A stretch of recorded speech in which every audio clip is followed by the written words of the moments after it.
Hey class, welcome to week number 5, or I should say, lesson number 5 for art class. This week we are going to be doing something that's called a double exposure, kind of like the examples that you see here. You're going to be submitting two different images to me this week, so they will need to be different portraits of people. A couple things you're going to need, and I provided some stock images like I did last week for you guys, but if you want to use your own, you may. Some things you're going to need are some pictures of people, portraits of people on a white background. And you're also going to want to find some kind of secondary picture that you're going to want to lay over top of this to kind of create the interesting textures that you see here. Like this one where this guy's got mountains in the background. Um, and one like this where I was able to put these neon lights and artists that I really enjoy putting this in the background into the photograph. So let's go ahead and let's take a look about what kind of pictures, if you want to use your own, that you would need. First, you're going to want to do is do picture with a white background like this, or I should actually do portrait.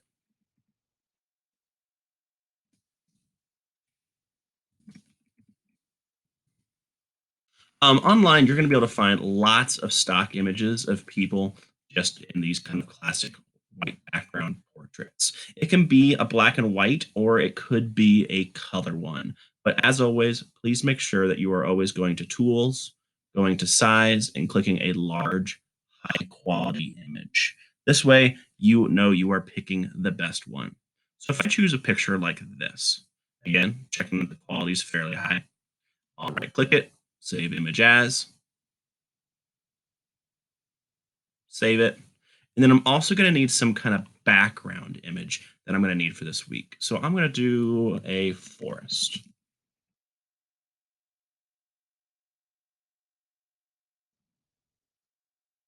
So, and again, making sure that the quality is large or high scale, and then finding an image that you would like to use to overlay into that portrait of a person.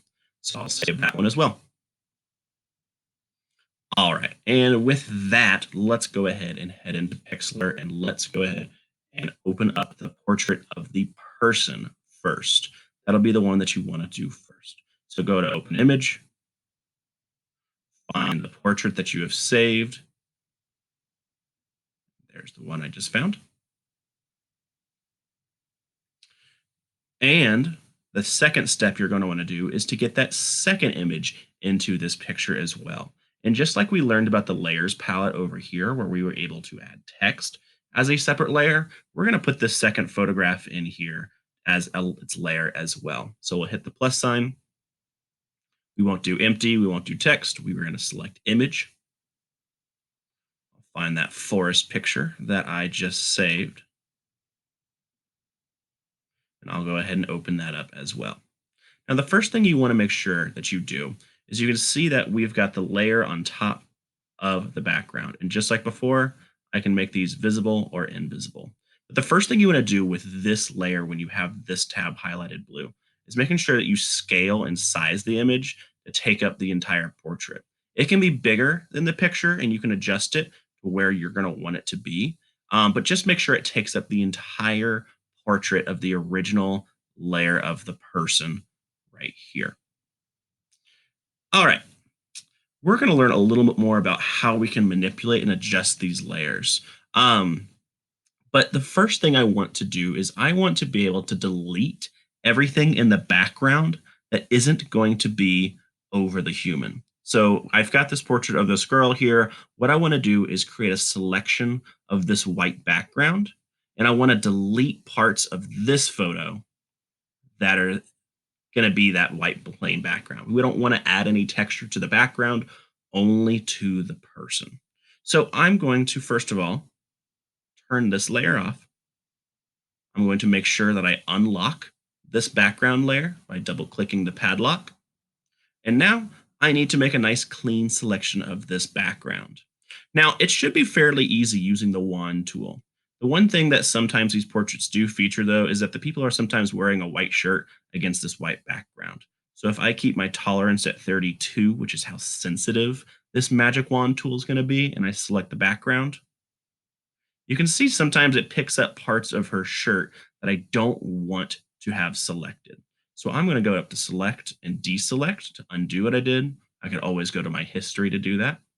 I'm going to change the tolerance down to something lower, and I'm going to try again. Still not quite there, so it looks like I'll need to try this one more time and lower it even more. And let's try it now. Okay, so there are still a few parts here that I got selected that I really didn't want to. And honestly, that's not going to be the end of the world if you have a few little pieces like that.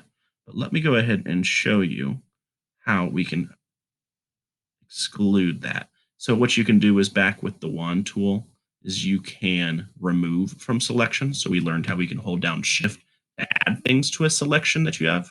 But if you want to remove things from a selection, you can come in here and select some areas.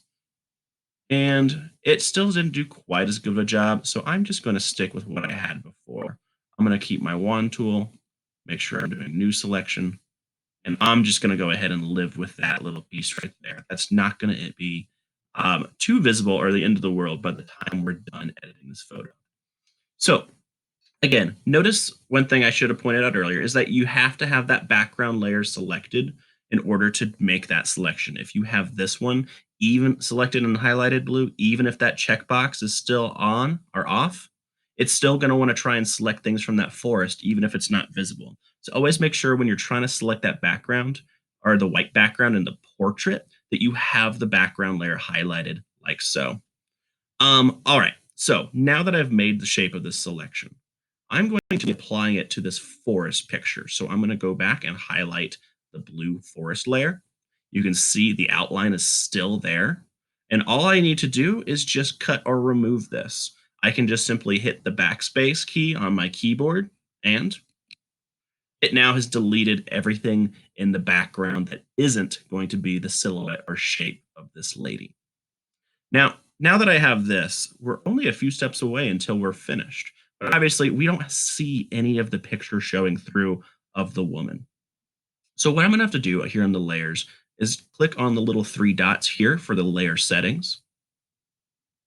And I want to do two things here. The first one here is looking at the transparency. If I adjust that, and again, this is still with this layer highlighted, you can see that the picture starting to show through. Now that looks fairly good for what we're trying to work with, but there's also one thing we want to focus on right here called the blend mode. This is going to apply this layer in a particular way that makes this effect, this double exposure effect that we're going for, look a little more realistic. And that's by selecting the screen option right here.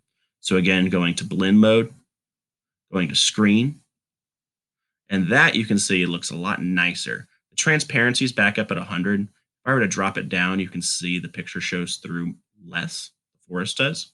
So I'm actually going to keep it at 100 because I kind of like that effect. I can close out of that. I can go to select and deselect to get rid of the dotted lines. And overall, that looks pretty good for what we're trying to accomplish this week with one of your two photos.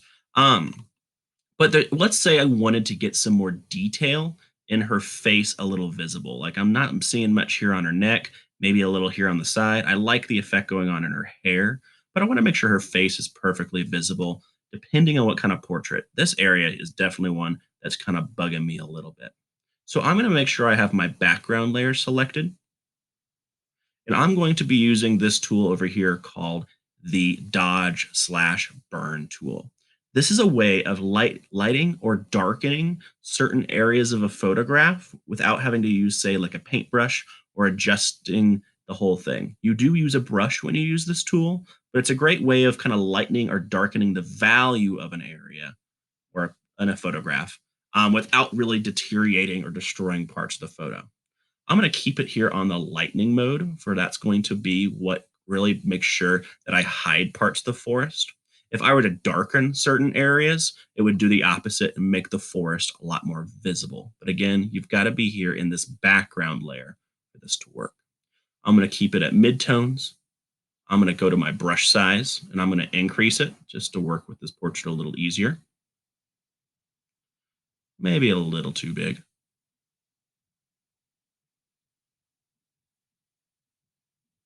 There we go. And all I need to do is just click once, hold it down, and it's going to take a few times to do this, but you can see that the more I lighten this area of the portrait, the less of the forest that is starting to show through. If I do the opposite and go to darken, say here on her forehead, notice that more of the forest is starting to show through in this picture. So going between light and dark is a great way, again, in this background layer, to make areas of the photograph more visible or less. I kind of actually like what I've done here to have more of the forest showing through than it was before in her face. I'm going to lighten up a few areas here so it looks a little more even. And I think overall that isn't too shabby. We did a fairly good job of getting this portrait done in a way where it shows both parts of the image, but still giving us enough detail of what we're seeing in her face as well as the forest. And that is pretty much one of two things or images that you're going to turn in. So if you have followed along with me at this point, you can go ahead and file save, turn that into Google Drive, and that's one of the two photos you're going to be doing differently this for this week. The only thing that you're going to have to do differently for the second image is we're going to turn the entire image black and white. And that's by using our adjustment filters. Now, I do not want you guys to use the same portrait. So if you turn in this one for a color version, I don't want you to use the same image of the same person and background for the one we're going to make black and white. I want you to go ahead and practice doing this twice, but the only thing different the second time is going to be changing the image black and white. So I'm going to go ahead and I'm going to back up out of Pixlr here, go back to Pixlr E, and I'm going to try this project again, doing all the exact same steps, except I'm going to add one more at the end. I'm going to go ahead and find another portrait that I've already saved. This, if we're going to have this picture be black and white at the end, it actually would probably be a lot more useful to use, say, a black and white image of a person or a portrait. But if you have one that's in color, we can still work with that as well. So I'm going to select this one, and I'm going to do the exact same steps that I did before. I'm going to go ahead and start off by adding a new layer, a new image. I'm going to select a textured background or a photographed background like these mountains here I used in one of the previous week's lessons. I'm going to scale this picture so that way it takes up the majority of the space. Again, making sure it covers all parts. And I also want to think about like what parts of these mountains or this picture is going to be visible. So I like that having just a little bit of the tip of the mountains at the top of his head will probably look best. I'm going to come here and unlock my layer just like before. I'm going to make sure I've got my background layer selected. I'm going to turn the mountain photo off. I'm going to use the magic wand tool again. Again, making sure the background is selected here when highlighted in blue. I'm going to go ahead and select the white background. As you can see, it did not pick up his t-shirt. It's actually only going around him because he's wearing a white shirt on the white background. So I need to fix that by going in and adjusting the tolerance. And try again. And that's a much cleaner, better selection there you can see following around the background and this time including his shirt. I'm going to come back to this layer. I'm going to use that selection to delete all the stuff in the mountains in the background here by just hitting the backspace key on my keyboard.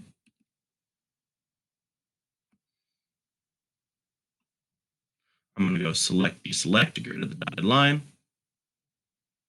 And then I'm going to go to my layer adjustments here.